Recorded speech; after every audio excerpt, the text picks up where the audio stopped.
We get perfectly straight. Okay, now Most of the forests on Delmarva are seen as a renewable resource, like a crop. When they reach marketable size, they're harvested and the cycle begins again. So we could easily lose sight of how majestic these creatures are when they reach their full maturity.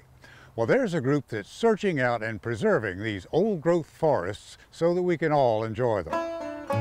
The residents of Worcester County received a gift recently. The gift is the opportunity to experience a Delmarva forest in all of its native glory, untouched by industry, the way nature intended it. And today we're attending a dedication ceremony welcoming the 55-acre Cubular Pine Forest into the Old Growth Forest Network. Thank you. To get an idea as to how lucky we are, we'll be taking a tour of the newly dedicated forest with the founder and director of the network, author Joan Maloof. This forest is called the Cubular Pine Forest, and it's owned by the Nature Conservancy. And it's a forest that I love because it has all of the native diversity of our forests here. It has not been cut for a very, very long time, if at all. And I also have a surprise back here. My friend is climbing a tree. Really? Yeah, Andrew Jocelyn is his name. Okay. So Okay, I think well, we let's should go go back there and see him. I'm going to bring my water. Andrew lives in Massachusetts, and he's an amazing recreational tree climber. So somebody that climbs trees just for fun. There's a whole layer of ecosystem that's up there way up above the ground that has different creatures and different habitats, and the only way to learn about it is to get up there and look it over. The neat thing is that he's very conscious of not injuring or disturbing the tree or any of its near neighbors when he's doing it too.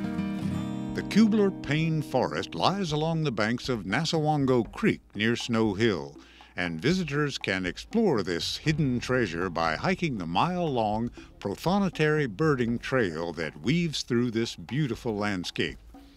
One of the things I like about an old-growth forest is the amount of overstory keeps the amount of undergrowth down. Exactly right. It's clear and easy walking in here. It's really neat. Because of the shade.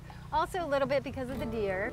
Yeah, it's so much nicer to walk in than a young forest with all that brush. Not a tree expert by any means, but I can see the mixture of species back here is something you don't see in a lot of places around here. We're seeing a nice white oak. We're seeing nice loblolly pine. We're seeing the hickories. We're seeing sweet gum right in front of us. So this is what our native forests look like, this mixture of many different species. Wider diversity of wildlife in a forest that has a wider diversity of trees too, I guess.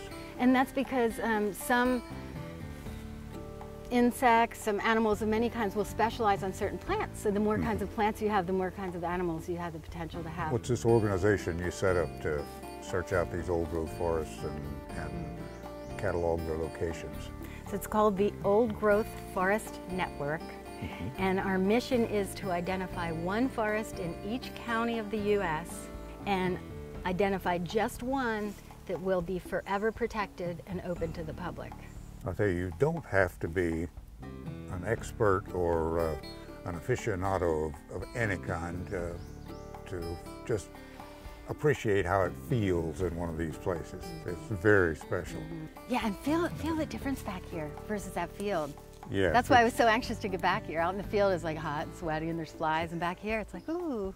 It's cool and nice. Breeze. You find yourself speaking in whispers in a place like this a lot because the silence is just so much a part of the beauty of the place. The very best thing is to come back here just by yourself and to just take a quiet walk. Good for the body and good for the soul. Yeah, and that's why we need these places, not just for the clean air and the clean water and the bird, but you know, I think there's something in here that needs it. Yes. I need it. As of right now, the Old Growth Forest Network includes 10 states spanning Maryland to California.